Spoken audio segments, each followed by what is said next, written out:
So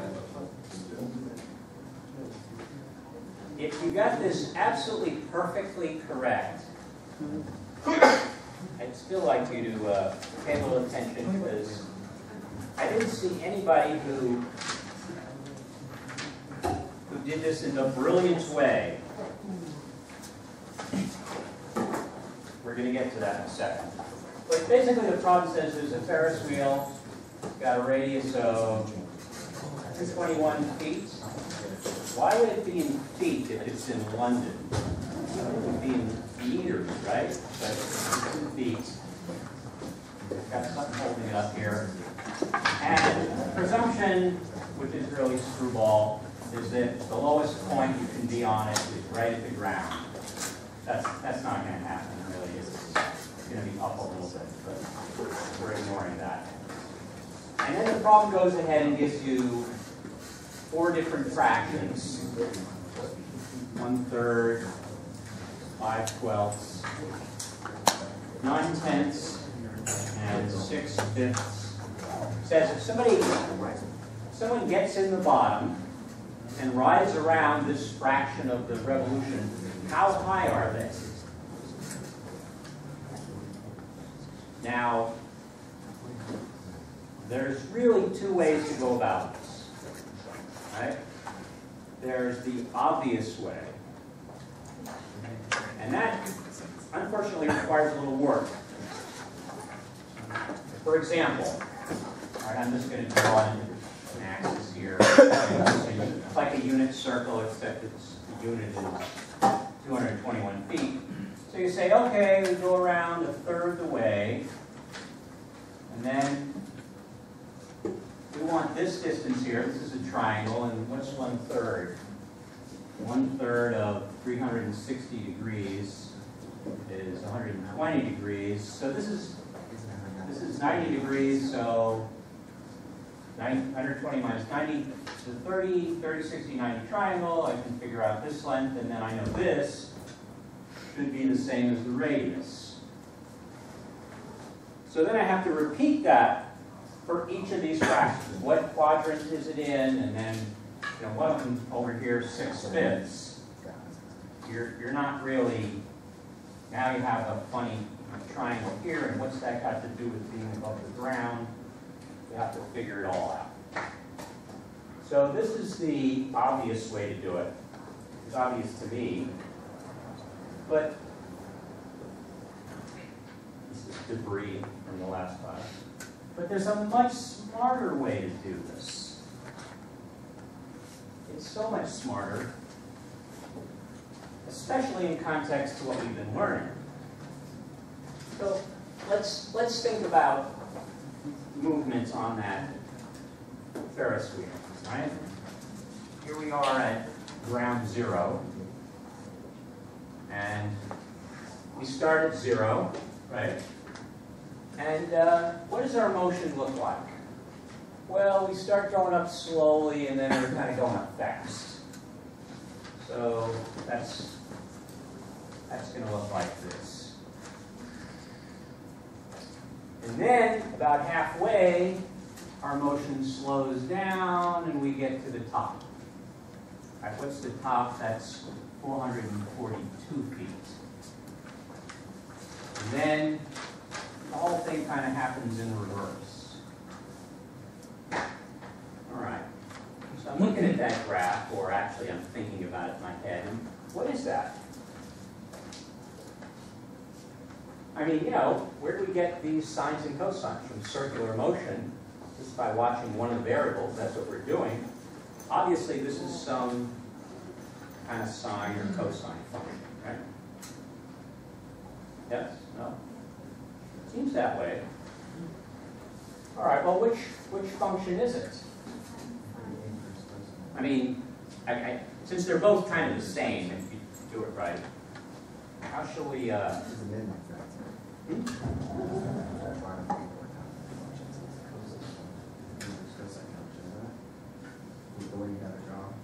What does a cosine function look like?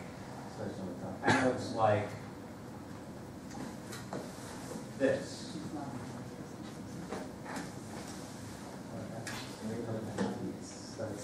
It's kind of the, right, it's kind of switched around. What is the amplitude of this function? Amplitude. So how do we get the amplitude? We take the low point and the high point, we find the difference, we divide by 2. So it's 221. You need a minus sign, so it flips upside down, cosine. Now we need the period. Well, we're just doing this in, we can do it in degrees or radians, but whatever it is, it's, you know, from here to here is either 360 degrees or it's 2 pi. So we don't, you know, our b is just going to be 1. Right? So we have x. Oh, that's it, x. But we need a little more. And remember the d value? What's that? We're going to use this today a lot, so if you don't remember, don't worry. That's the vertical offset, which is 221. Now, if we did this right, we better check it. If we did it right, all we need to do is plug in whatever, you know, either in degrees or radians for those fractions, and we're done. In fact, you could, you know, if you're going for inexact answers, you just plug this into your calculator and fire away. All right, let's do kind of a sanity check. So if we're at 0, that's here, right? So cosine of 0, remember? Cosine of 0 is what? 1. So this is negative 221 times 1. 221 is 0. Well, that's just where this is. Good. Right. So far, so same. All right, let's look at the point right here in the middle. That's, you know, let's say pi, we use radians. What's the cosine of pi? 0. Oh, pi? Oh, negative 1. Negative 1.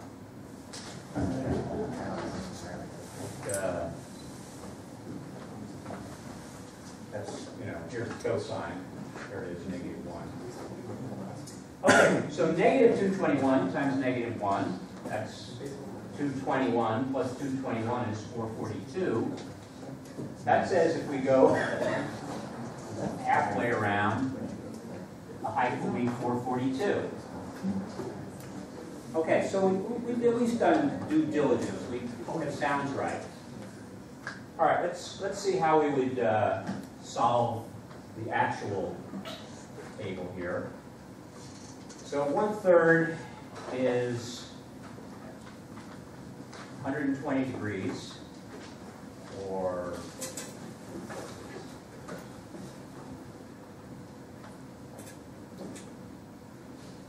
one-third 2 pi, or 2/3 pi. Okay, so we want to know what the cosine of 120 degrees is.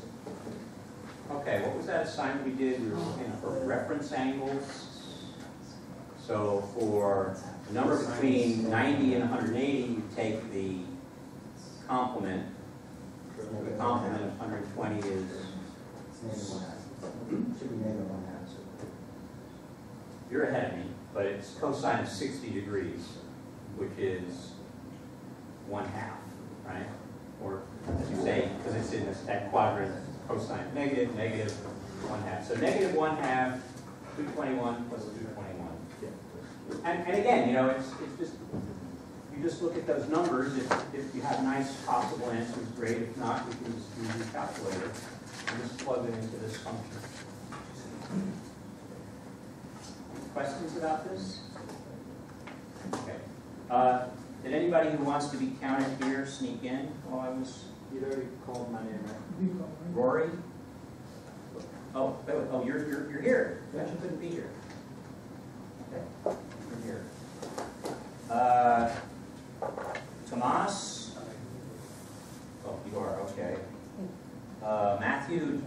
Atkinson? Here. Okay. Joel? Joel is really not here. Yancy, I see. Cynthia, did Cynthia show up?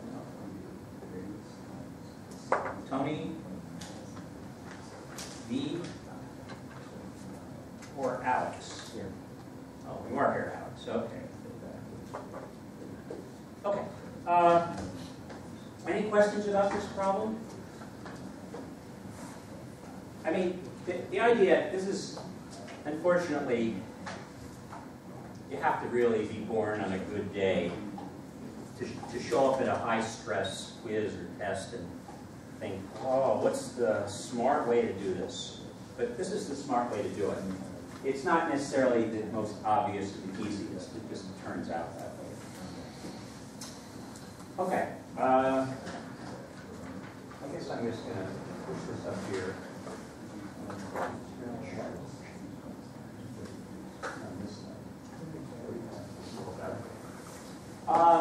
Okay, another little meandering thing that hopefully this is not anybody here, something anybody here needs to know. Hopefully this is something everybody needs to know. But on Tuesday, this question came up, what do I mean by a constant? And, I was saying that we have this form, f of x equals a sine of b times x minus c plus d. And I said a, b, c, and d are constants. And someone used a good analogy to programming. This is like, I forget the name of it, but a variable you just set once and that's it. But I wanted to at least try and bring you back to something that you all should know really well. If I write this on the board, ax squared plus bx equals 0. Is anyone who is seeing this for the first time tonight? Somebody want to tell me what this is? This is algebra. Quadratic. It's a quadratic equation, right? And hopefully 90% of you could tell me what the solution is, even though I haven't given you A, B, and C. If I did, it might be a little easier. The quadratic formula. That's the name of it. You put your foot out. Do you want to tell us what it is? Negative b plus or minus the square root of... Wait.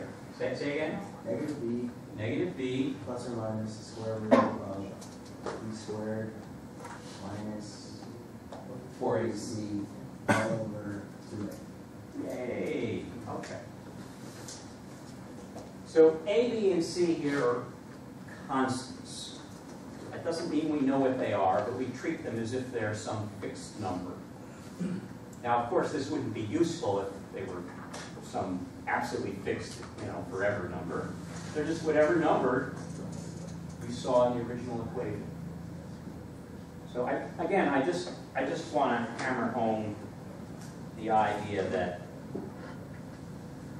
we're going to use variables and constants in some abstract way. They are kind of the same thing, since we don't know what they are, but they're used differently. X here is very definitely a variable, right?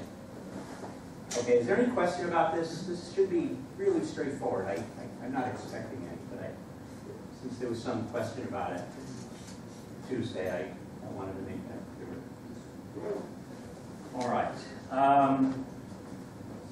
Okay, random piece of information. Tuesday, I sent you home with a worksheet. If you didn't get it, I have them here for people who are missing. But I forgot to mention that I also wanted you to do a few problems from section 8-4. Not too many, 1 to 5 and 38 to 39. So that's part of the homework due on Tuesday. So again, this is on the website. It's embarrassing to say that the website is smarter than me since I put everything up there, but it is. You can always check the website, and that's the final arbiter. We're going to have another assignment for what we do tonight, so you can either write it down here now, or you can check the website later.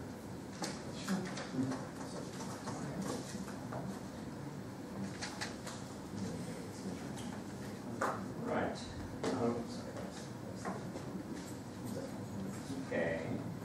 So, Yes. you had gone over the backside fair store question. I'm sorry. Which question? You went over the fair store question that was on the previous somewhere. Yes. Did you ever check against the answers we were in the back of the book? Because the first one in the back of the book was wrong. So I was wondering if that was just an actual error, like on their part. I didn't check the answer in the back of the book. If you tell me it's wrong, and if I was not using their answers to correct. This is out of habit. I never even thought of that. I guess a student would think of that. I just, all right, do the problems, just create a key. When I was checking my work, Yeah. and the first one was like, an entire just 100 off. So I figured it was numerical. Yeah, actually, that would be good for me to know. So if somebody writes down that wrong answer, I can figure they're not doing the work, or checking with the work, and it's got to be right. So, no. I want to talk about something. We're still not getting to the meat of it today. Today is going to be fun, I think, because we're going to do something useful.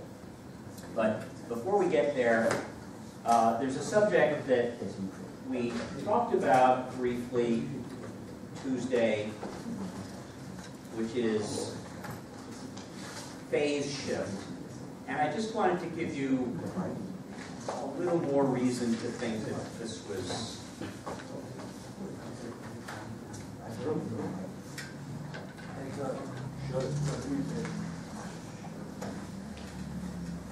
Thank you. I wanted to talk about phase shift. They don't come up that often, but there are some real world applications. If you're an EE, you know what EE is? Yeah. You're going to, phases are your life. Phase shifts are a part of your life. And actually the example I'm going to give is kind of from electrical engineering. But first let's clarify that your term, I'm going to erase this. The term phase shift is not agreed upon what it means, right? I mean, it's agreed upon what it means, but how you use it isn't. So, if, for example, I have a sine curve, and I shift it over a little bit. All right, so every point gets shifted over. This is what did I do? If you're thinking of this equation here, the phase shift has something to do with C, right? C is kind of a horizontal shift. But when you say a phase shift, you're thinking typically there are two uses that are very common. One would be the angular shift, which could be, let's just make believe this is 30 degrees. Or likewise, it could be pi over 6 radians. Another usage, however, would be to say it's this amount over the period. So the period of this particular sine function is 360, so it would be 30 over 360 for 1. Is that right? That's that right. Okay, so I just want you to know there's two different sets of terminology you might run into, and you want to make sure you know what it is. In this second terminology, the maximum phase shift would be what?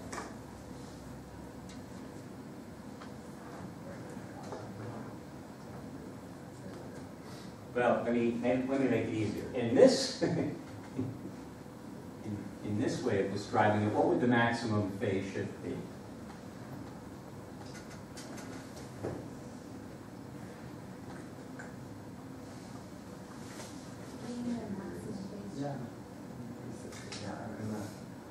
I guess what I mean is that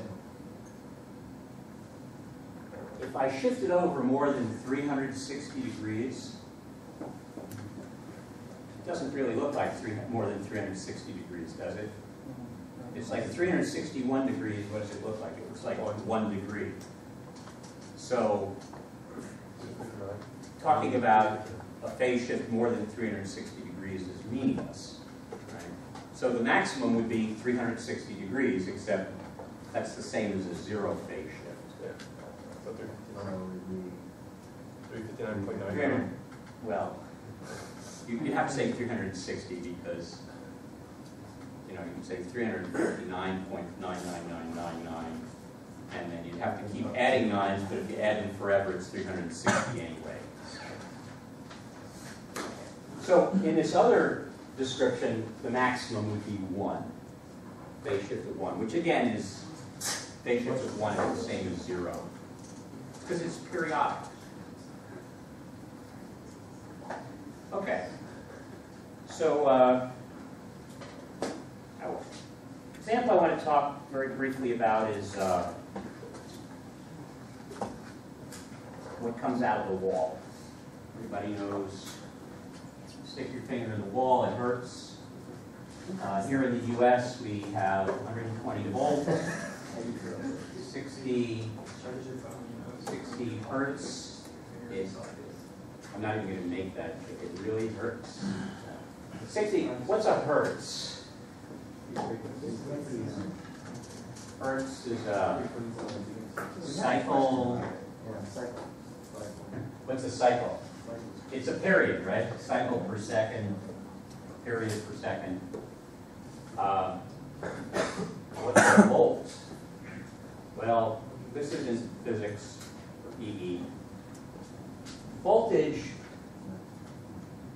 the good analogy is it's like if you had a pipe with water in it, it's the pressure. The water doesn't have to be moving for it to be pressurized, right? So you can have 120 volts and you can be doing nothing with it. But this is like pressure. And I'm going to reuse my diagram here, but the voltage goes up to plus 120 volts and down to minus 120 volts. Like that. Now, is anybody a homeowner here? Okay. Does any homeowners here own an electric dryer? You mean like just a dryer? Like a clothes dryer that's electric. Yeah. So if you plug your clothes dryer in, you don't plug it into 120 volts. Actually, I am weird dryer. And it's a very weak. You can buy them. You can buy them. That's the true. dishwashers now too. They all come with like basic chromes, so that Yeah. circular one. But those are really, they tend to be small and weak. That's The one your mom had, if it's electric, might not be, it might be gas. If it's electric, then your house has a 240 volt, 60 hertz connection. And, you know, all that's doing is kind of raising the bar here, lowering the bar.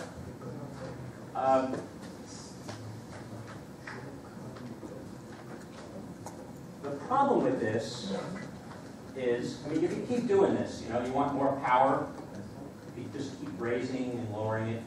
But if you think about it, at this point, the pressure, we're using that analogy, is kind of 0. It kind of goes up and it goes down, and it does that 60 times a second. So that's enough to keep you going. I mean, it's not that different from the way your cylinder, if you have a cylinder car, not a Prius, works. You fire the cylinder and you get this, you know, bounce. You get that 4 times per revolution, because you got 4 cylinders, maybe more. And the more cylinders, the smoother the power is, right? Right? If you only have like a motorcycle with 1 cylinder, it's a little bumpy. Same thing is true with electricity. You're kind of getting a little bump 60 times a second. So for very high, high energy kind of applications, autofocus. So there's the other diagram. Instead of bumping this up to 120 volts, we use something called, I think it's called three-phase. Three-phase. In case anyone here is like worrying about this is not going to be on the exam, right? This is just, we're trying to, take a look at phase and understand it a little. So we have three-phase.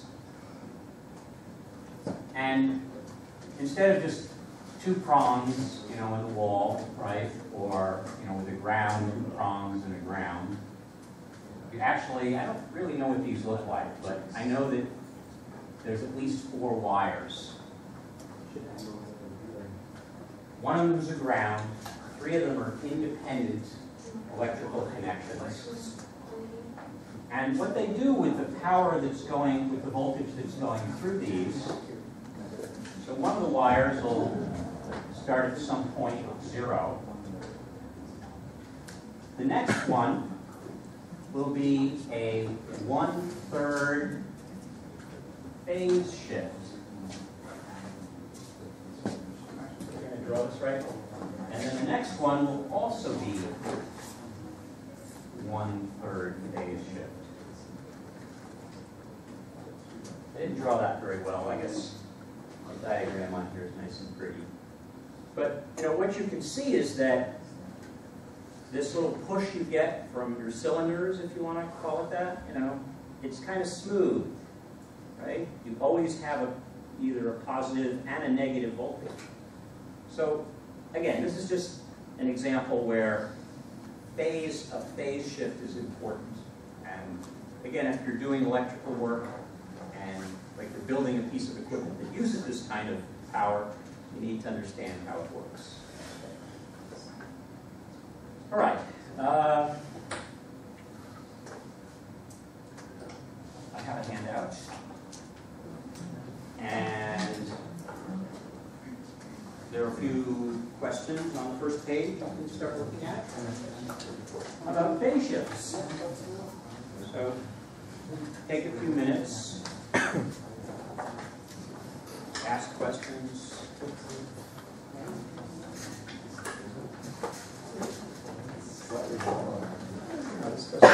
Quite.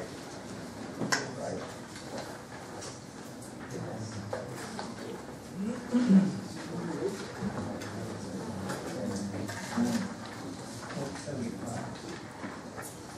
Pickers. First. Pickers.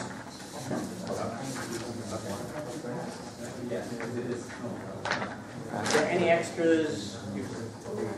Anybody not have one? I have an extra. Oh. Okay. Okay. All right, take a few minutes, figure out what the phase shift is. You have one?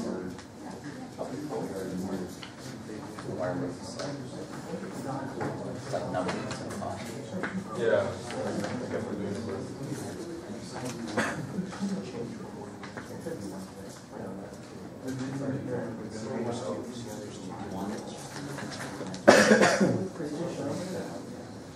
Can you take a red pen and just highlight the section that is a phase shift on that graph? Okay, so we have 2 phase shifts here, right? And this is, we think of this as the starting. You can see that Like a transformation? it's a horizontal transformation. Absolutely. Gotcha. Okay, what makes it a phase shift is that these are periodic functions. And the horizontal shift is either in degrees or radians, or it's some part of the period. It will always be consistent. It will always be what? Consistent? Throughout the graph? Oh, yeah. Oh, yes. Yes. Unless unless it's a changing phase, Yeah. right? Let's see, do I have a blue one here? Okay, so that's the phase shift to the first, from the first to the second. This is the phase shift from the first to the third.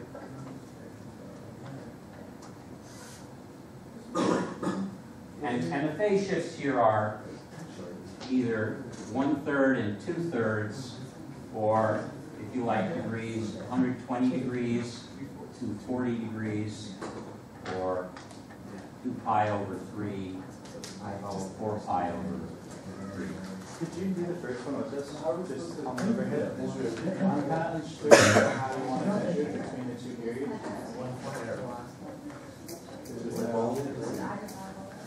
You mean that one? Yeah.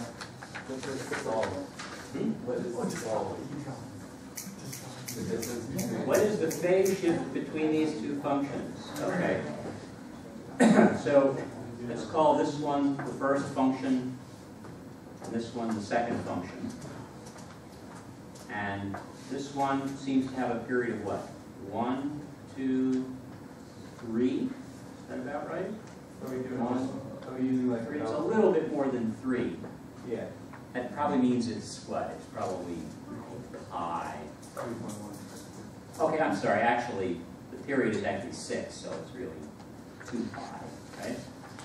So we've got a period of 2 pi. They both have to have the same period, or it wouldn't. Maybe it is actually a beautiful musical thing.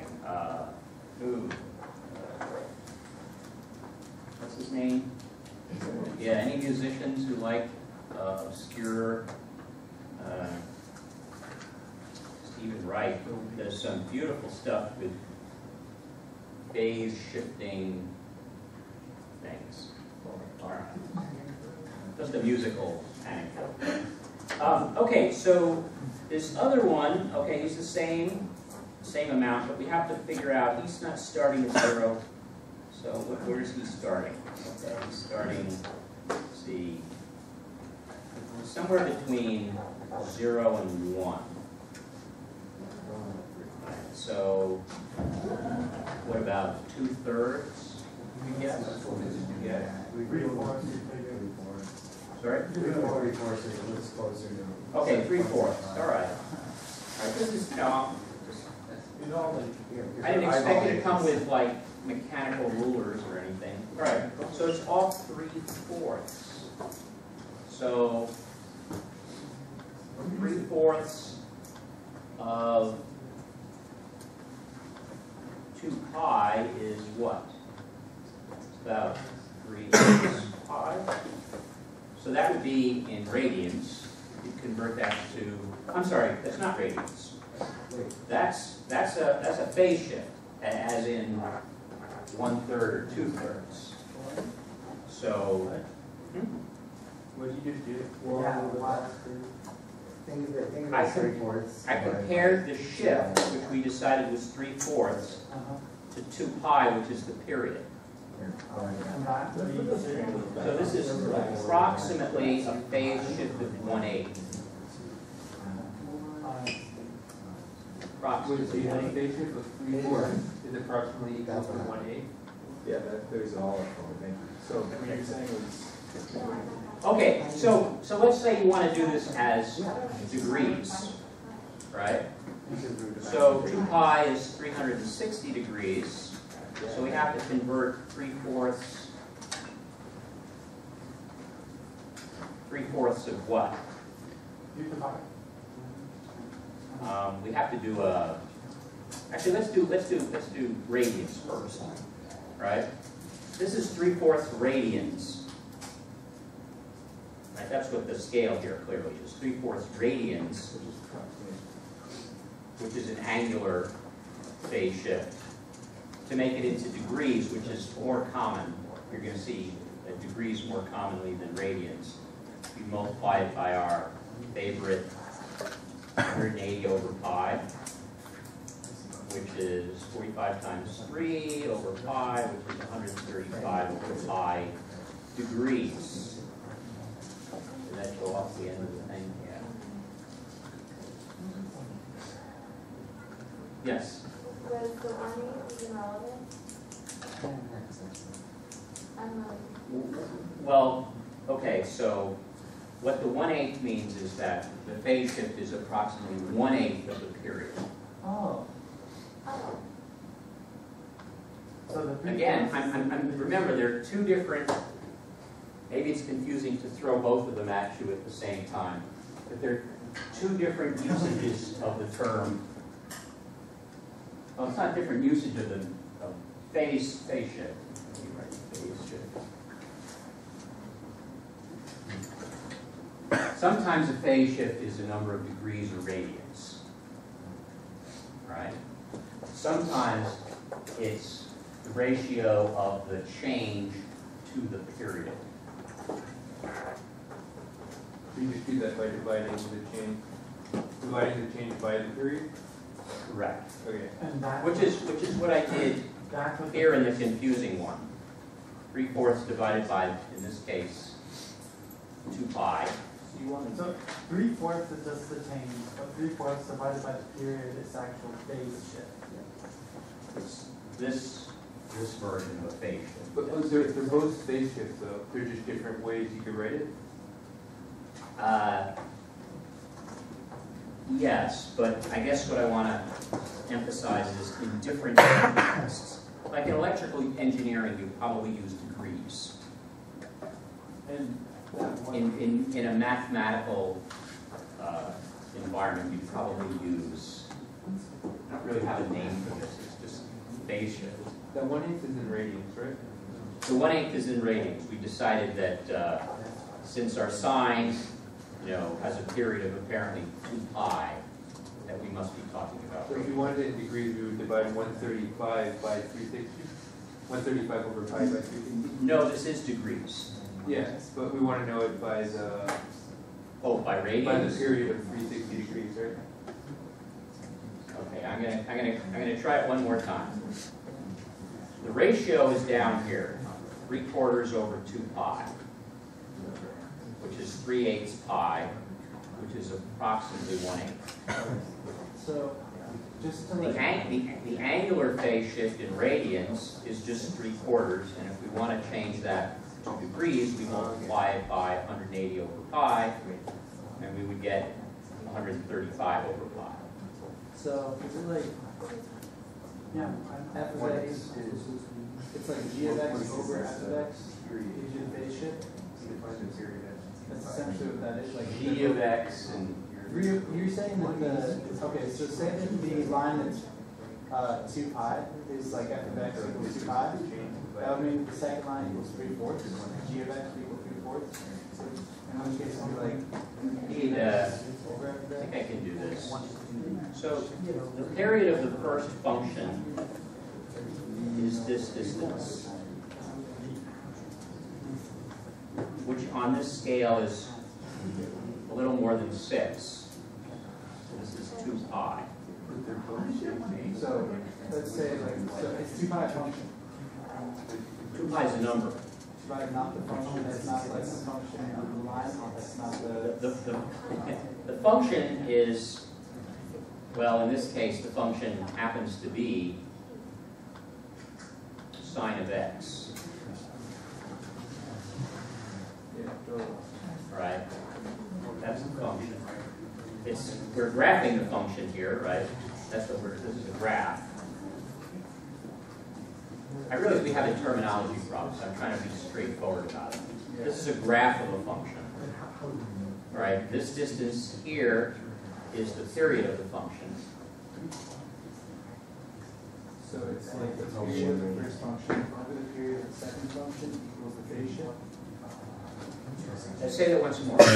Period of the first function.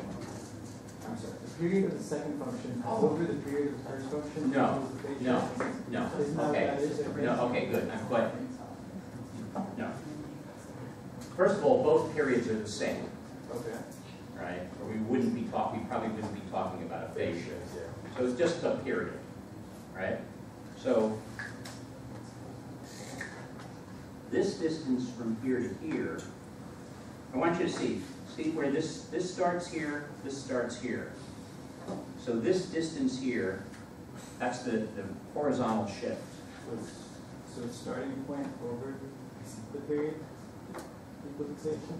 The distance, I'll just look at the name on it. really the distance between any 2 points that are kind of the same, you know, that are just shifted. I didn't want to say that. You could use the starting points, right? The two starting points have some distance between them. So that distance over the period, okay, 3/4, that's that distance. And this is over the period, that's the phase shift. I'm going to call it the relative. For lack of a better term, I'm going to call this the relative. So what value would be C? Oh, good question.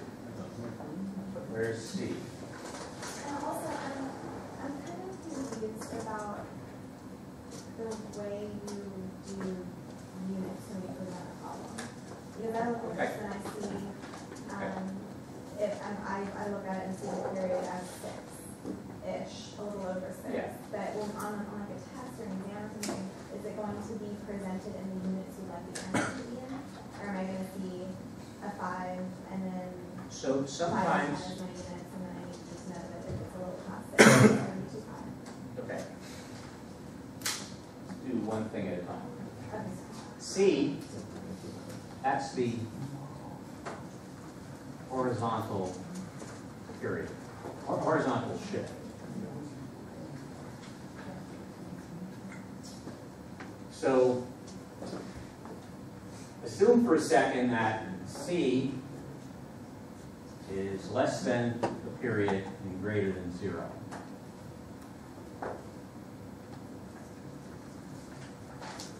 Then the relative phase shift is C over P.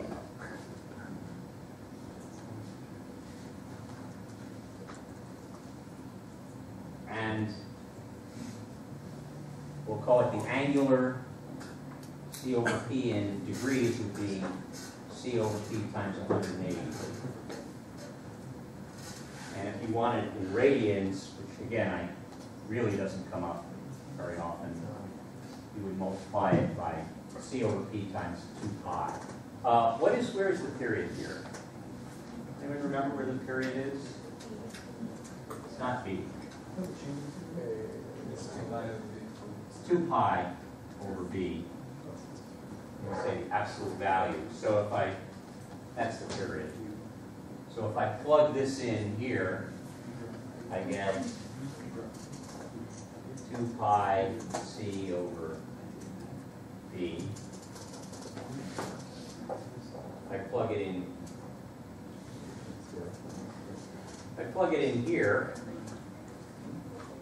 Okay, 2 pi goes on the bottom, B goes on the top. So just CB. I guess absolute values. These are just positive quantities. And I'm not even going to write it for this. You just CB converted to 180 degrees over pi.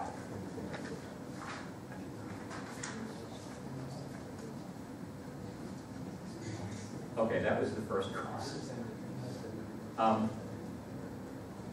In answer to your question about units, okay, if I give you units, if I say this is inches and feet and seconds, unless I make a mistake, that's pretty clear, right?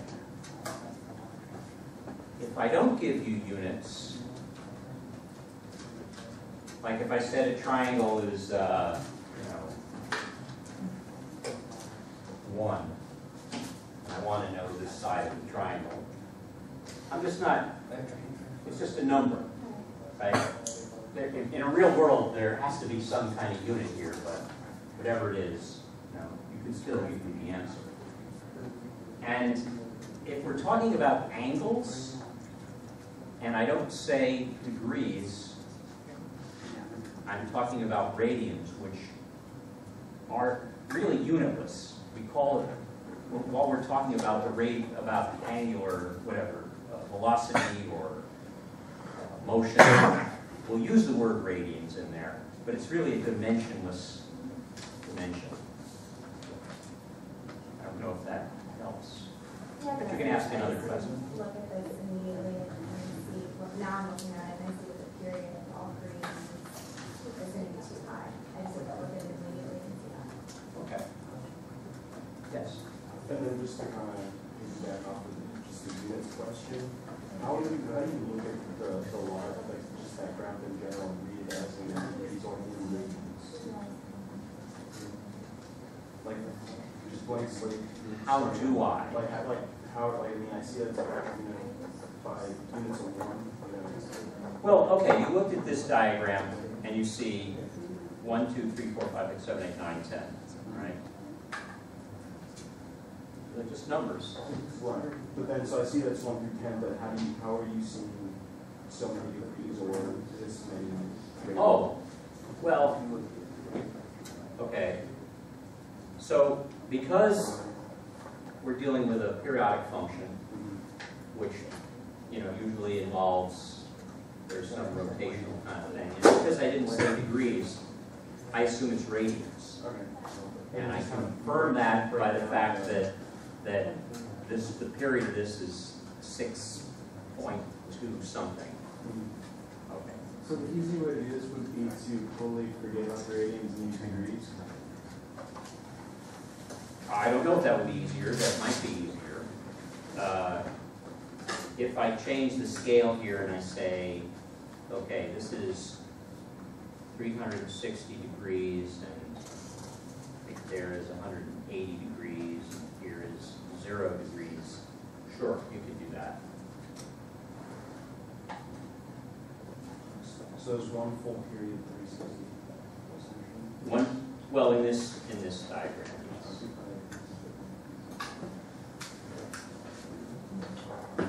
Okay, it's funny, the hard part here is not really the trigonometry, it's the terminology. Right? This is unfortunate. This is the nature of the approach of this book. Okay, are there any other questions about these two problems? Does everybody feel like either they've got them, do them, or? I'm sorry, the answer to this is what? 1/8? Well, the answer I'm actually looking for is 3/8 pi. Okay, I'm looking for the ratio here. That's what I wanted to emphasize that today a little. Period. Yes. So if you ask for phase shift on a test, you want us to give it a ratio. Oh, that's a good question. I would say this. If I don't tell you something specific like, I want a relative phase shift. If I don't tell you that, any of these that you give me is correct. Okay. You can hold me to that. Now if I say, I want the phase shift in degrees or in radians, then I would expect you to do that. It's kind of like, it's the same as if I gave you a problem and I said, I want the answer in inches. We should just never leave it in Or 3 feet. quarters. We should never leave it in 3 quarters.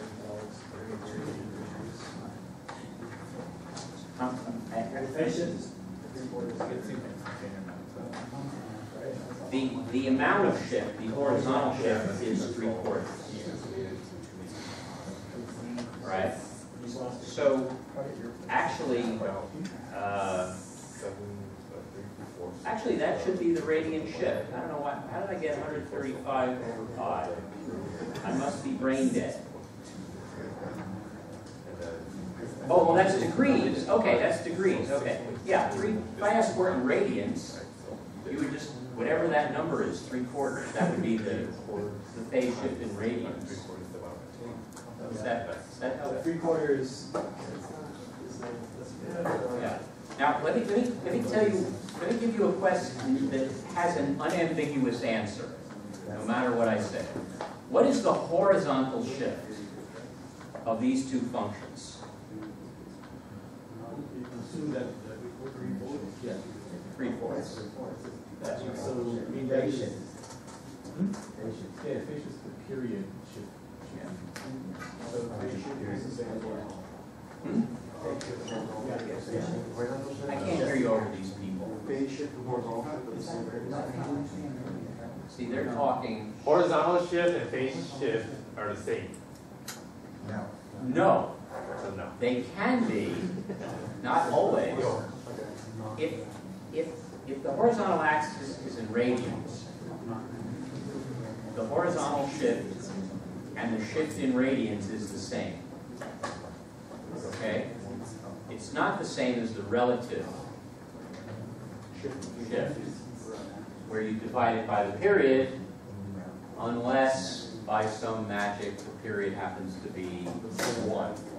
All right, I think we've beaten this up, and I think we're kind of chasing our tail here a little. I will be here after class if anybody's really still confused about this, and we'll go over it. Okay. I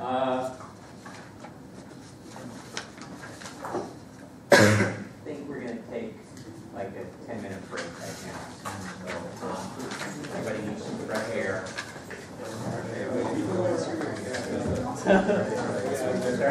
Can't do that.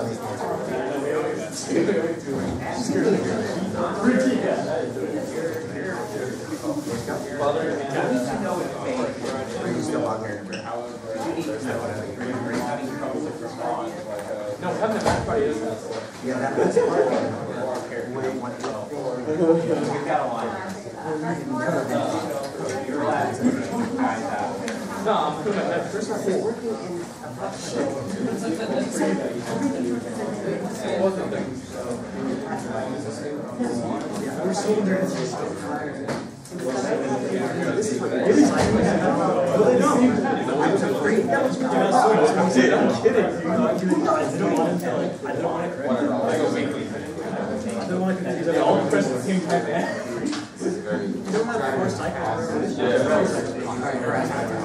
You have 3 cycles of 1 D6. Ask me that. Someone else asked what I want to say. You're a horrible person. Okay, so you're.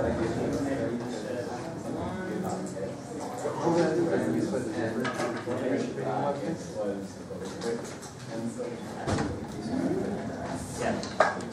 Yes. We're not doing this yet. You're being quick. You're trying to make everyone look bad. You'll just have to wait. You don't have to wait. We're getting forward.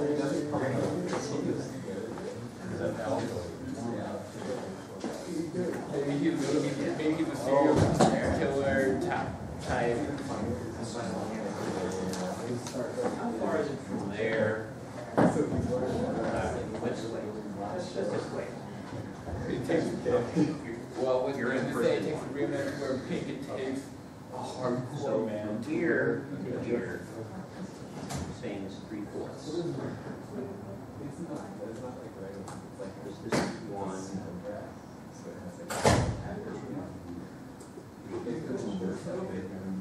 We just are eyeballing it. We're just looking. Okay. This is approximately 3/4. So the relative period is 3/4. So period. What's the period?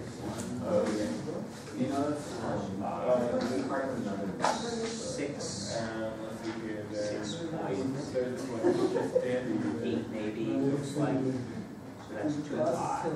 So 3/4 is not 2 pi. So that's the relative. That's actually. They say, What was the question? I say you owe me your life. I'll make up a question. All work and no play makes villager a dull boy. So, this is Oh, and Glenn's sign. under villager. And villager, let's get him from, it goes from Mitchell Math to villager.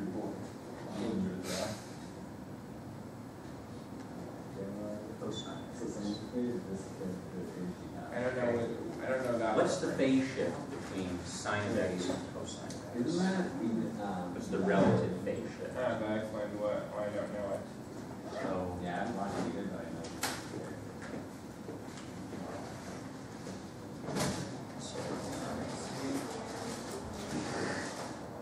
Oh, that's a good way. Look at the front. Look at the or you could say, have crossed, the animals have crossed me for the last time. You gotta hand it to the developer. so that's I over 2. Spreading that chart. So, I over 2 over the period, 2I. So that would be It's like great. Pretty good sketch. that would be like the question, I guess. A little bit of a manga here. This question is like. This one's also a good next one. Okay.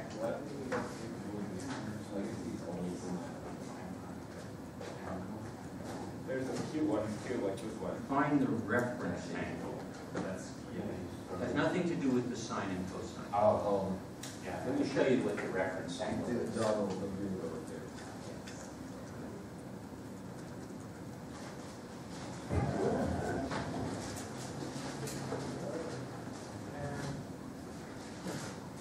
So,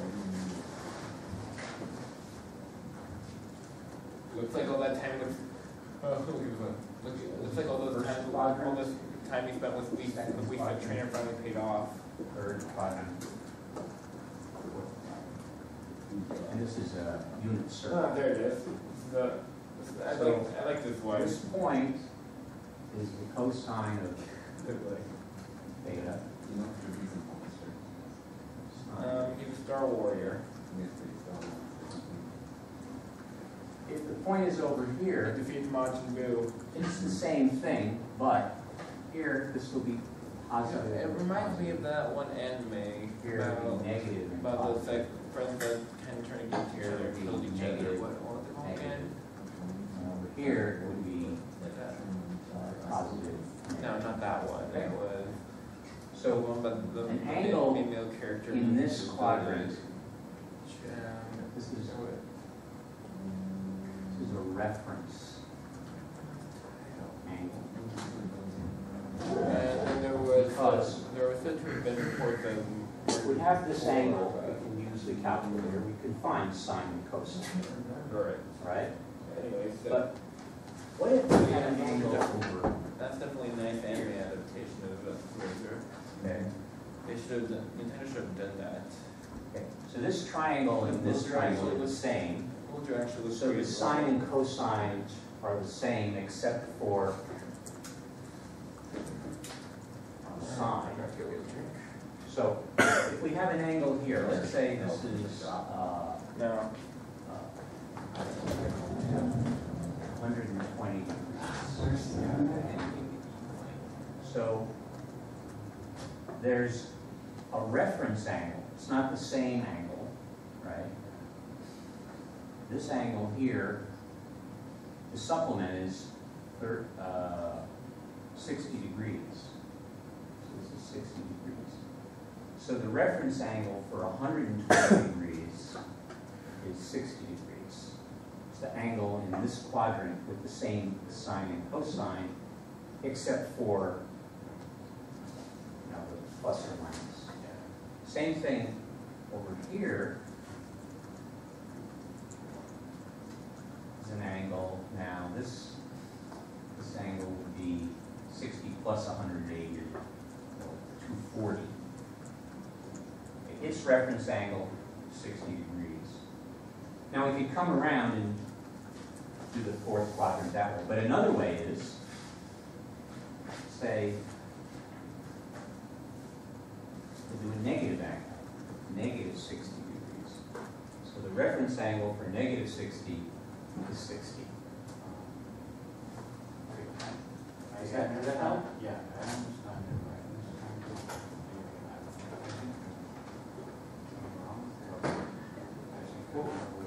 I know how to find this angle. So the answer to this question, this is correct. It's the first quadrant. The answer is the reference angle is 70. So it's just an angle. This is 70 degrees. It's in the first quadrant, so it's the reference angle. This one, this is in the second quadrant. That's right. Yeah, I found it. The reference angle is 30 degrees. Ah, so you actually have figured out the numbers. Yeah. You didn't know what answer I was looking for. Yeah. When I saw a sign, oh, I see what you're saying. Yeah. Oh, you're saying, oh. Yeah. Okay, I misunderstood. Thank you. I'll change this, okay? Okay. Okay? I'm just going to write myself a note. Fix this. Now I understand what you're doing. Yeah. I just didn't understand, where's the sign? Okay, you're correct. This is better, right? You're giving me more information than I wanted. Okay, I understand, thank you. I'll take this Oh, okay. and fix it and give it back. Yeah. Okay. All right, well, some people's 10 minutes is some people's half an hour.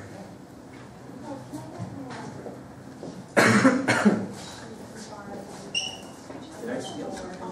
Yes. Oh, here it is. There it is. You don't have to do it today. You can turn it on Thursday. Tuesday, we can turn it on. I'd rather you do that than miss the lovely class. Okay.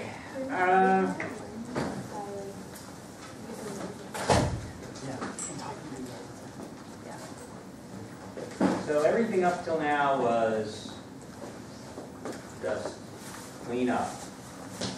Now we get to what today is about. Oh, Yes. I have a clue which quadrant it is. Oh, thank you. Okay, so on the sheet, there's a question that two people have pointed out to me. Seems a little odd. If I say, what quadrant? Let's start real simple. What quadrant is 0 degrees? Well, it's kind of right on the line, isn't it? It is. Yeah. No, this is, the axis is the line. The point is on, yeah, all right, fine. It's good if you were doing it and you thought, oh my God, I don't know what the answer is, because that means you know the answer, which is it's not in one of the quadrants. So you could either say no, or you could say, here you could say 1 and 4, or you could say 1 or 4 or not, or yeah. But don't sweat it. He's talking about this sheet if you try and fill it out. So it's not just 0, it's also 90 degrees or pi over 2, pi, yes, pi. They're all on the, so don't sweat that. Okay. Yeah, I want to clear the board here.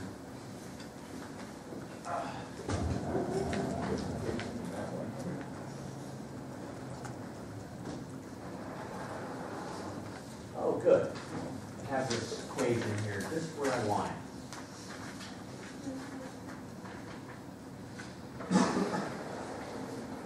Create a little room for later.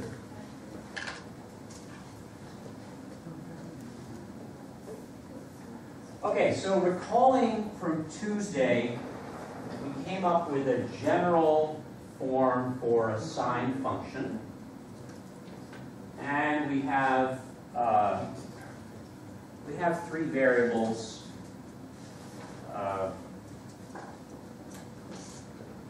In that function, three constants, I'm sorry, A, B, C, and D. So we want to recall what the meaning of each of those constants is with respect to this periodic function. So, anybody? A is the... Now, little refinement here. A could be a negative number.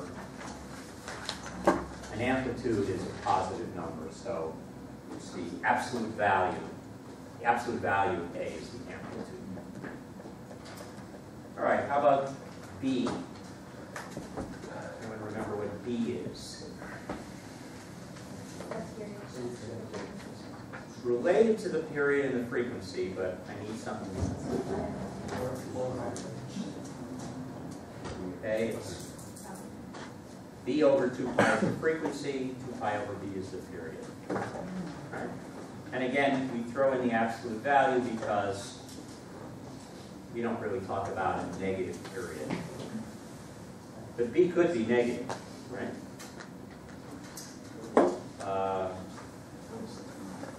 Okay, how about C? C, we've been talking about the shifts. It's the horizontal shift, I think. Or C over the period is the relative shift. And then what was D? Vertical shift. Okay. All right, now, I want you to hope they're all like these are embedded in your head now, because we're gonna use these. We're going to take some data from the real world, and I hope this works. Okay, hope it works. Here we go. Can everyone see the little dots on there? I took the trouble of plotting the dots. Not that you need to do this generally for this kind of problem. This is the same data I'm showing up here. Okay. So you look at that, and maybe it's really obvious this is probably a periodic function. Right? We can't know for sure because you would need an infinite amount of data, right? And it kind of looks like one of those sinusoidal functions. Kind of looks like a shifted sine curve, doesn't it? So, okay, you're a scientist, you're out, measuring something, measuring waves or whatever, and you get this data, and you say, I know this is periodic. Now I want to find the function. So we're going to reverse engineer it here. So how do we do that? Well, let's start gathering a little data. What's the maximum for this function? 3? No, 6. And what's the minimum for this function? 2. All right. So we know our amplitude is the max minus the min divided by 2. So it's going to be a nice 2. All right. We can do the midline also, right? 4. Right now we have to kind of take a closer look at this. The data you might get in a real experiment might not be so nice looking. But we take a look at this and This isn't the worksheet. Yeah, it's the numbers. oh no, this isn't the worksheet. Oh, did I say it was the worksheet? No, you're right. No, you're going to do the worksheet a little later. So is it period 5? Well, one wants to be careful could start here at -4. 1, 2, 3, we went from 5.2 to 5.2.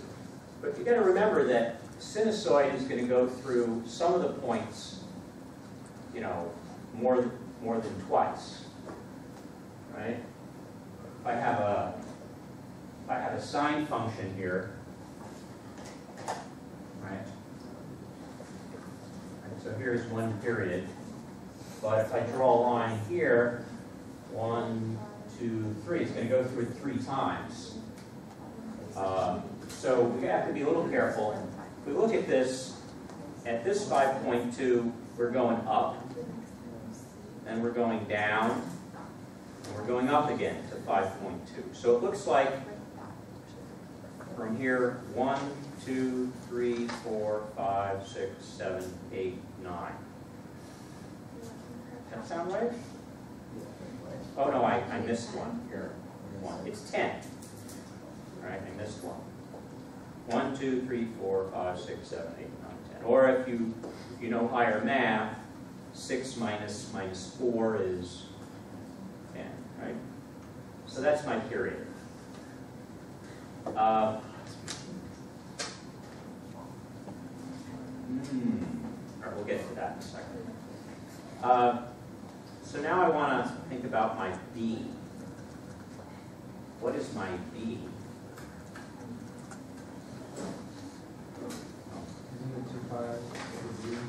Didn't we decide that the period was 2 pi over B? Yeah. So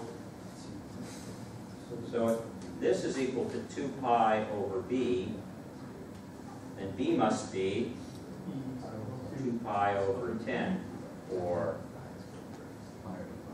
pi over 5. Okay. So let's try and figure this out now. So we know f of x should be equal to the amplitude, which is 2, times, we don't really know yet, do we? Let's just say sine for the sake of argument. And then pi over 5 times x minus some shift, right? Okay, so I'm going to cheat a little here.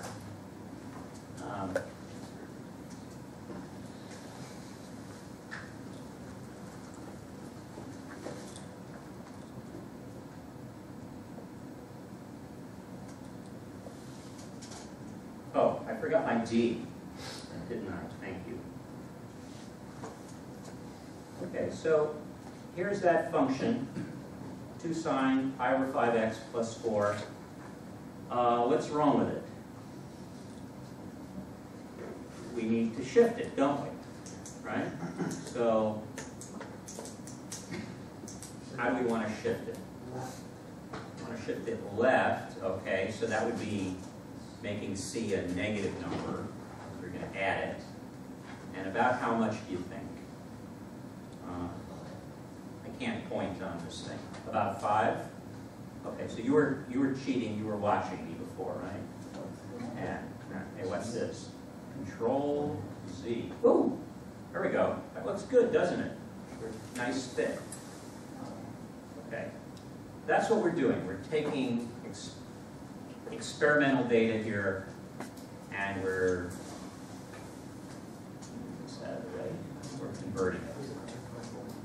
So most of what we do is straightforward. Now let's think about this. Is there any way we could look at this data and figure out what C was, what the horizontal shift was, just by looking at the data? Sorry, just to Yes, go ahead. 2 pi, is that 2 pi over b after the period 10 is equal to 2 pi? 10 is 2 pi over b. Okay. And then that's... Did I get that right? I No, think I did. yes. Yeah. And then, So if 10 is 2 pi over b, then b is 2 pi over 10. and then where does the b coincide? Just in the equation, or... b is here, this guy. Okay. the thing you multiply by x minus c by. All right, so one way we might do this is we might say a sine curve starts at the midline, right? So let's look on here and see where do we hit the midline? Well, we hit the midline at, here we go, 4, 0, I'm sorry, -5, 0, and 5. Oh, sorry. Yeah. I'll learn to get better at this. 4, which is the midline. You know, the data may not have the midline. We may have to just approximate. It's here at 5, -5. It's here at 0. And it's here again at +5. Well, if you think about it, the sine curve is going to hit the midline either here or there. And the first time I tried this, where I left off the c and made it 0, I was starting here. But that'd be like if I'm starting the sine curve here. So actually, it starts here. Now, how could we know that? That wasn't going to work? Well, look, from here, the data is going down. 4, 2.822, 2.84. But from here, it's going up, 5.266.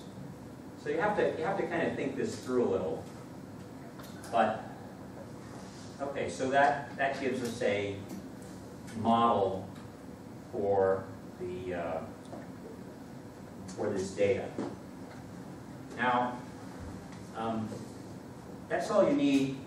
We're going to do one more. That's all you need to do the homework problems and what the book wants you to know about.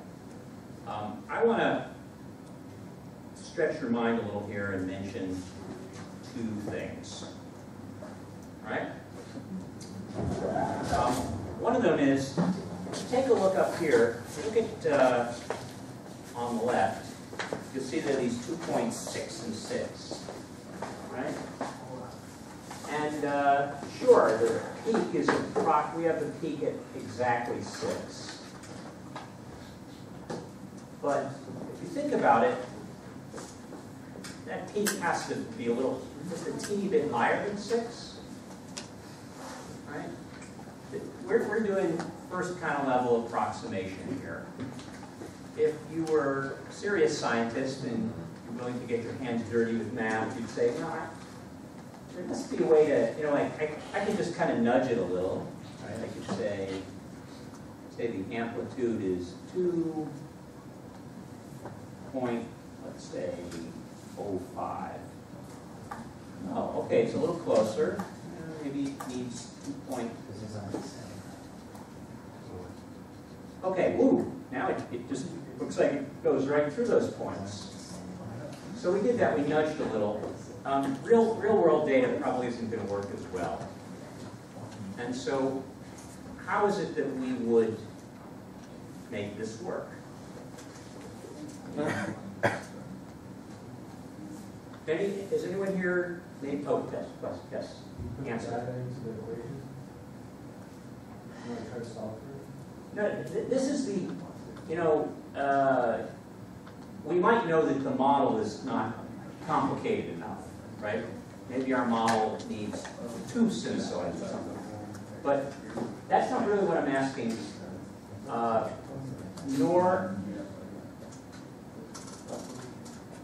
saying, assuming this is the right model, the sine function, how do we choose those constants to be the best possible constants?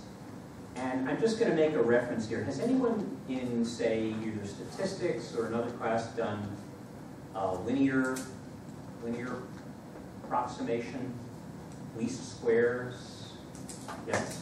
Oh, no, I was just looking at this and I noticed something. Isn't sine function supposed to start going up and then down? Yes. So wouldn't the amplitude be negative 2.1? Yes.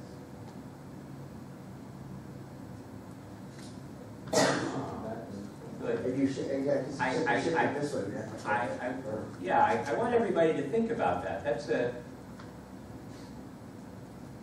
good point, right? So what's the magic that allows me to, does maybe I'd be better with a cosine function? Okay, so the cosine function, but you wouldn't need to, you wouldn't even need to, shift it. Let's see here, we can, Because we already started.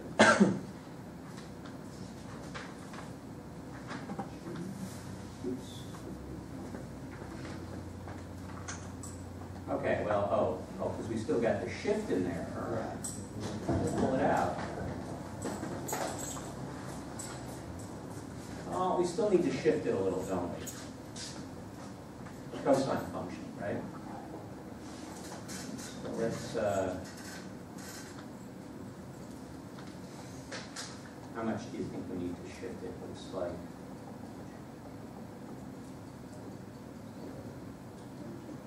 no, 5.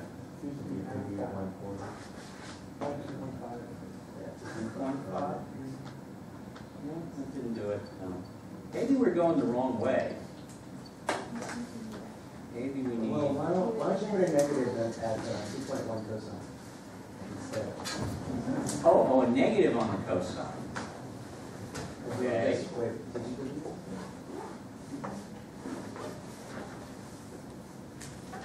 Yeah, we're back to the, let me get rid of the offset.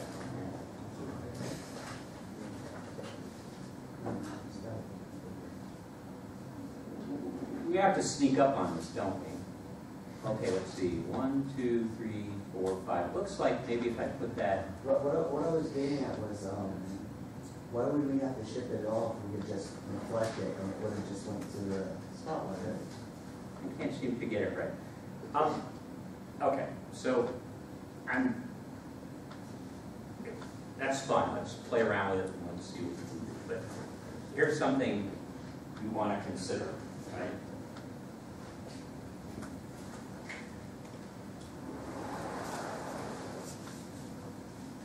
I think a few of you have seen this already.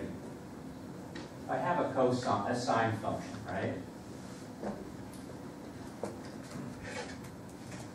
And I have cosine function. Well, the cosine starts up here at 1, and the sine function starts down here at 0. But they're really exactly the same shape, so we can get from one to the other just by a shift. All right? Now, even more extreme, let's say I put a minus in front of the cosine. Go whack. So now I have a flipped over cosine.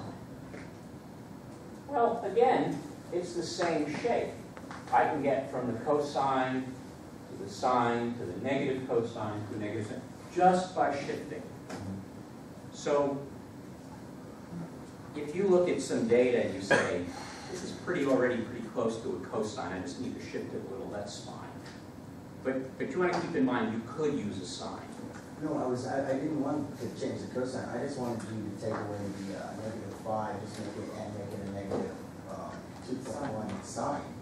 Okay, I'll do that, and we have this magic program here that, what else do you want me to change? Cosine to sine. I just want to see what it comes out as.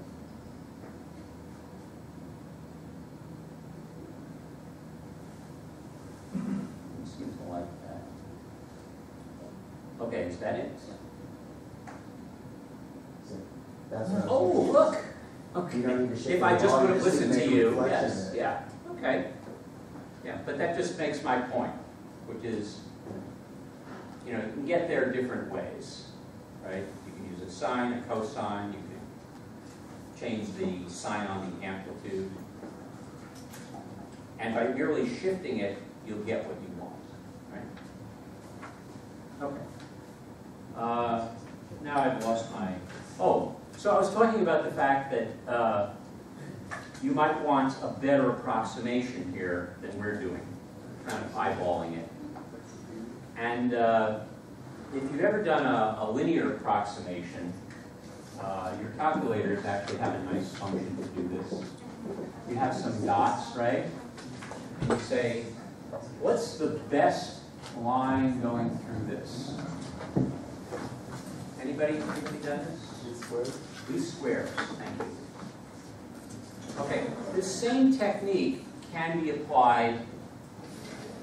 We're not going to do it, but you should be aware that when I'm trying to approximate this, I could use the same kind of methodology to adjust these constants A, B, C, and D to get the best fit. This technique does exist. It exists for other kinds of functions too, like exponential functions or quadratic functions. But I just want you to be aware of that. We're not doing the best we can here. We're just learning trigonometry and we're kind of eyeballing it. The second thing I want you to consider is, see if I can kind of draw what I want to here. Let's say I do an experiment and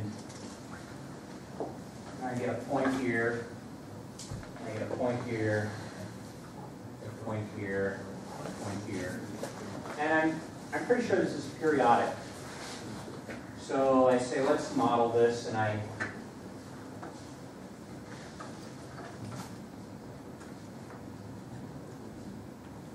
come up with something like this. Now, can someone tell me what's wrong with this? Or what might be wrong with this? You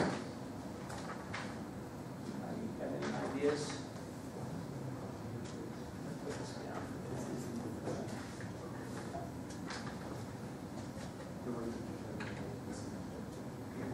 Yes? I don't really have enough data to say that it's fine. Excellent answer. I'm going to amend it a little. We don't know if we have enough data, right? But if we got some more data, it might be like this.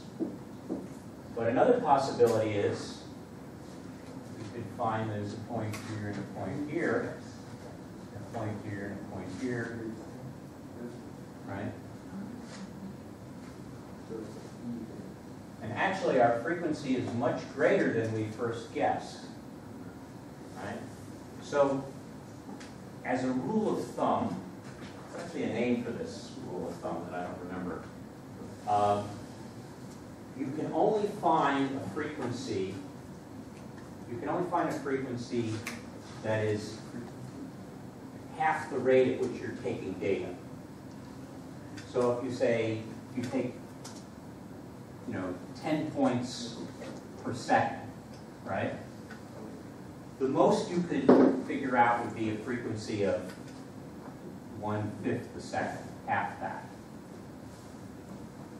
And it's an experiment. You could test and you could take more points and see, there is no higher frequency, and then you'd be happy. Or, but if the frequency you see is close to the limit, then you don't really know. So that's not something you need to know for this class, but anybody who's in EE and doing some kind of sampling, I'll find, maybe by the end of class I'll find the name of this, somebody's law. So, all right, I think, we're going to do one more problem. Let's do one more. How do we find, in the example we're just doing, how do we find C without having points to compare to or just guess? Well, I gave you a method here. You can look for where the function hits the midline. The midline we know is score, and we have 3 points that are candidates for where to start. Right? Because if it was at 0, maybe C is 0. Right? Well, the way we know it isn't is because the function is going down at this point. Now, my suggestion was, okay, it's not this one, it's this one, which is off by 5, so that tells us our C. But someone else suggested, hey, you know, that it's just as smart to say, okay, if it's going down there, change the, not the amplitude, but the sign on the front of the function. Switch it. And that was your idea, right? And that worked too. But that's because we still had the other data to compare lines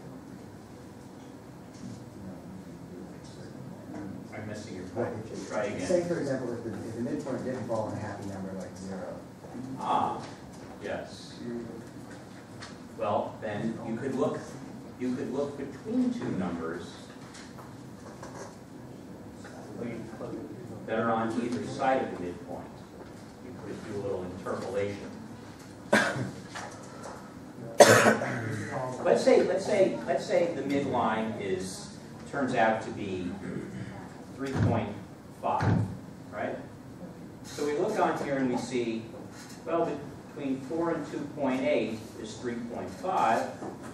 So maybe the starting point is between 0 and 1.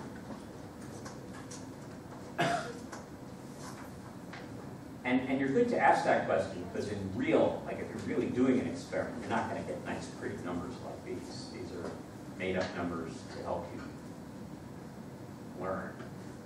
I still seem very confused. I'm not seeing how I can use this to find C.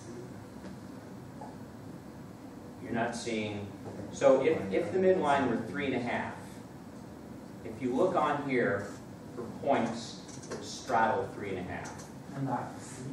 like 4 and 2.8, okay? Can we go back to the midline of 4, because I didn't even understand that. Oh, Yeah. okay, right. The midline is 4, right? That's the y value. We find it at x value 0, -5, and +5. So that's where, since we're using a sine function starts at the midline.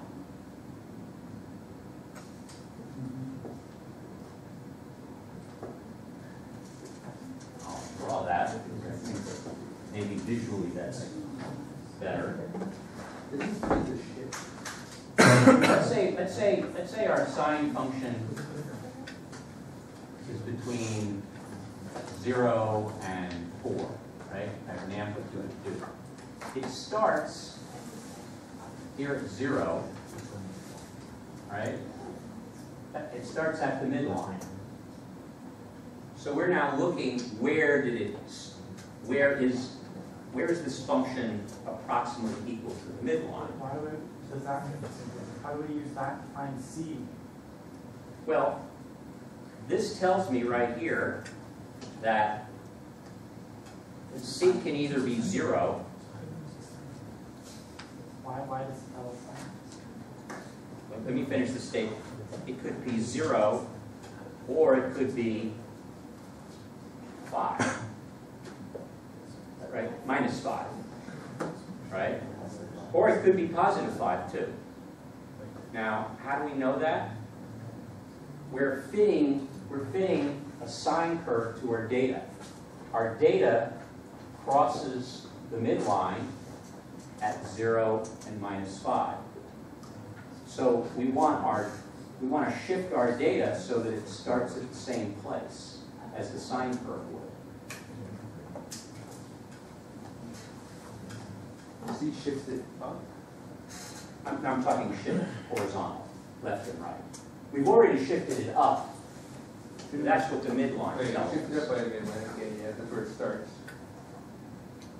I'm sorry? It's 4. Back. Yeah, we shifted it up 4. Now, why do we, well, Yeah. C shifts it horizontally, right? Yeah, that's all we have left. We've got the amplitude, the midline, and the period. Now all we need to know is how to get it to sync up. Okay.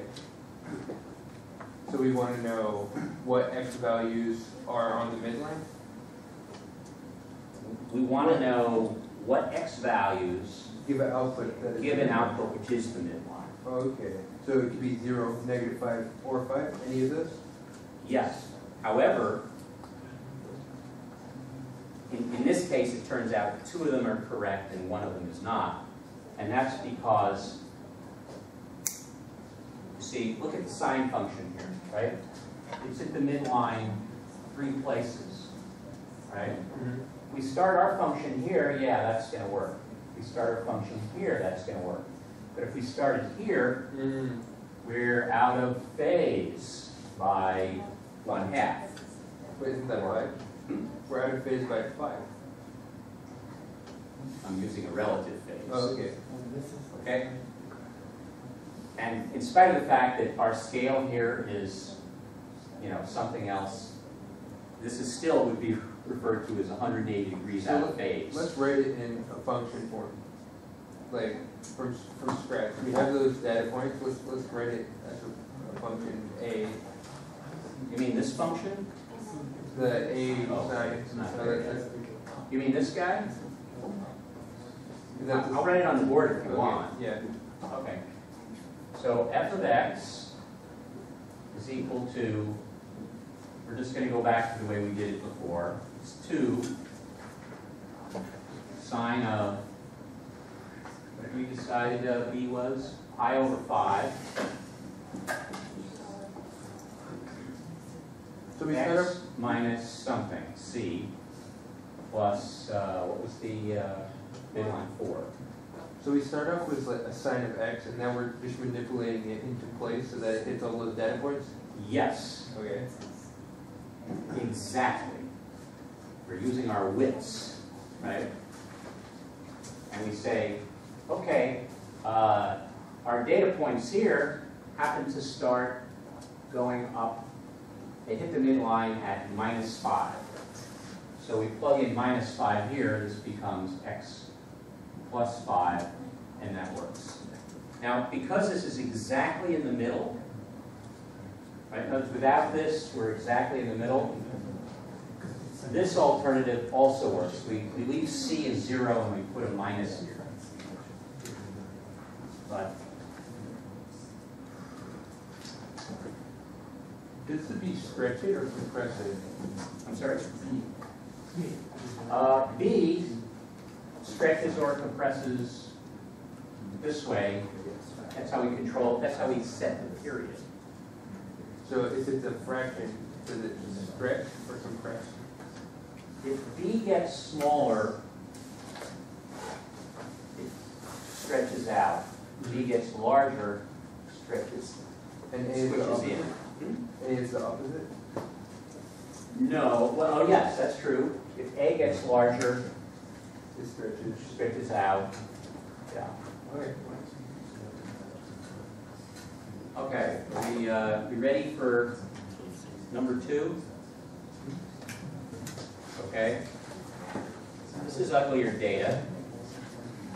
This is not on your worksheet either.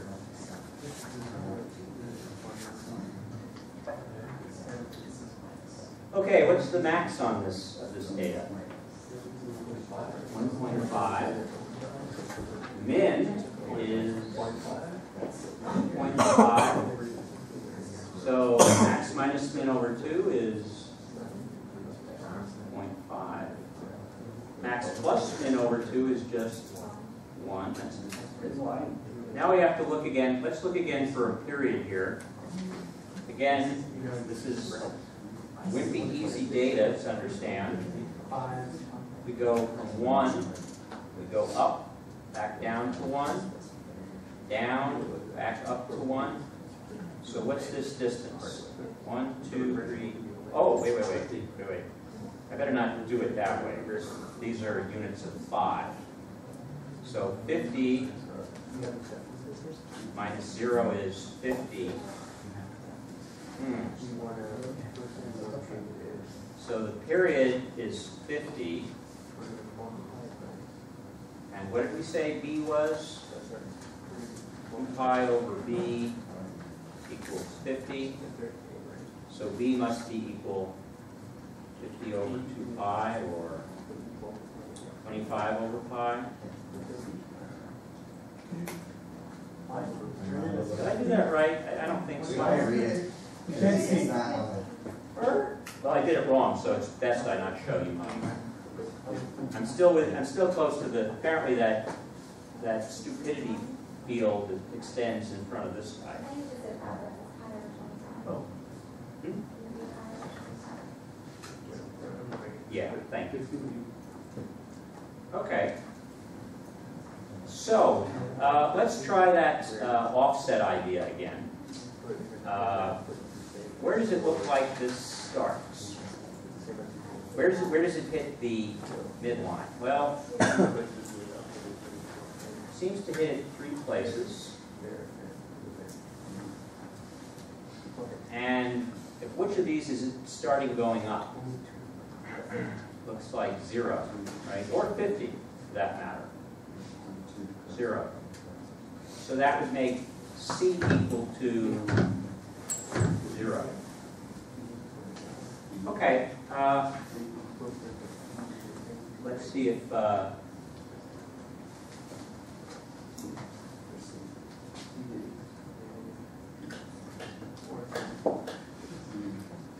okay, this is that data. It's harder to see because I can't use a different stretch in different direction. I guess You could divide by 5 and make more. I could, but then I'd confuse people even more.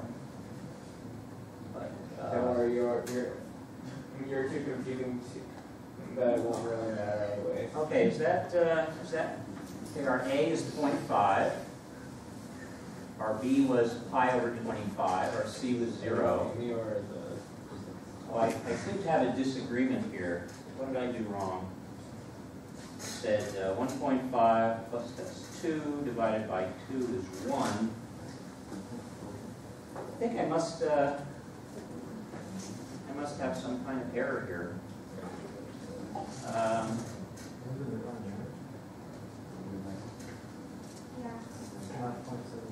And like B is 1, not 1.5. I can hear you're trying to help me, but I just... The midline is 1, not 2.75. Well, it's not supposed to... Oh, yeah. Let's try 1. I mean, it's because the dimension is small, I can barely see. Ah, there we go. Perfect. Isn't it? Yes. This has that same feature that we have here, 2 points, 1.5 and 1.5. And we're using those as the max, but I know the max has to go a little higher. So I know that the amplitude should probably be a teeny bit greater. So, okay. That's kind of it. You have a worksheet that you can do a little work on that has a few more of these problems. You want to master this art. That's what people were saying to me. But the numbers are different. No, this is also, I think this is data from the problems in the back of the book. But you want to work on these 2 problems. This shouldn't take too long. We're all like very quick. We can go over this in a few minutes. You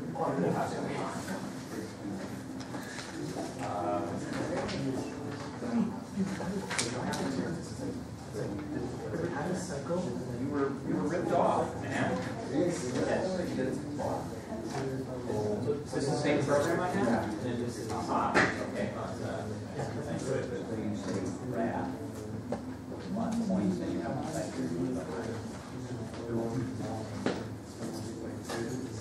Oh, sure will. No, that's a different slide.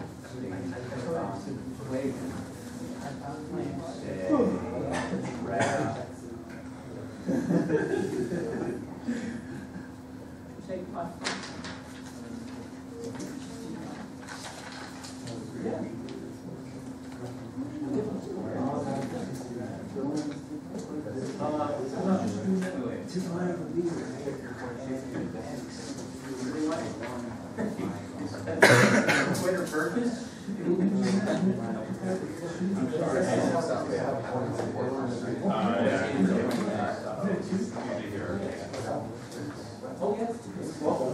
mean questions? All the homework. Yes.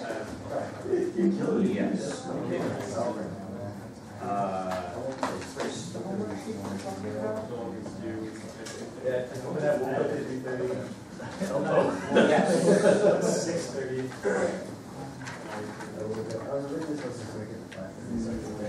People do all. There's problems. So. And for some reason, my body said, fuck you, I get out at 3:15. Yeah. Okay. Five. Oh, we can. No, I think it was Okay.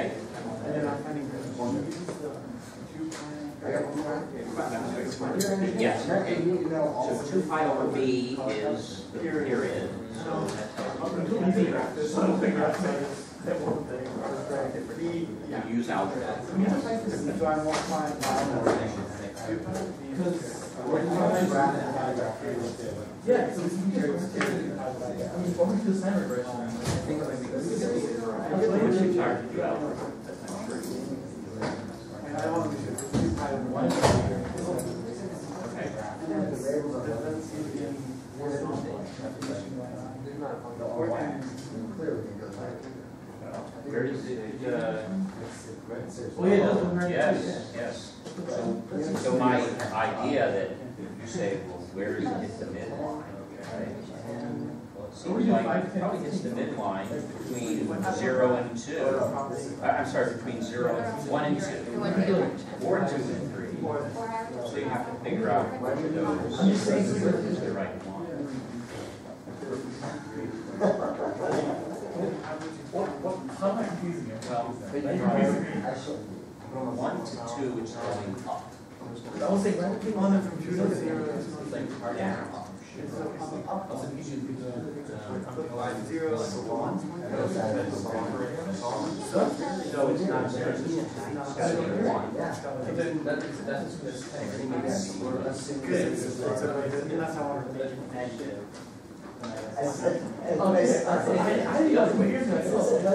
Otherwise, if I just go negative, it's just 1. But how about 5? Or maybe like 1.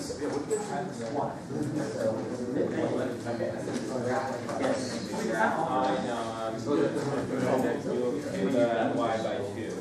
Y by 2. Have some oh, that's draw have your homework assignments?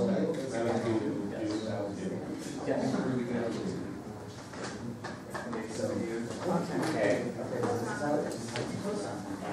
The only question I have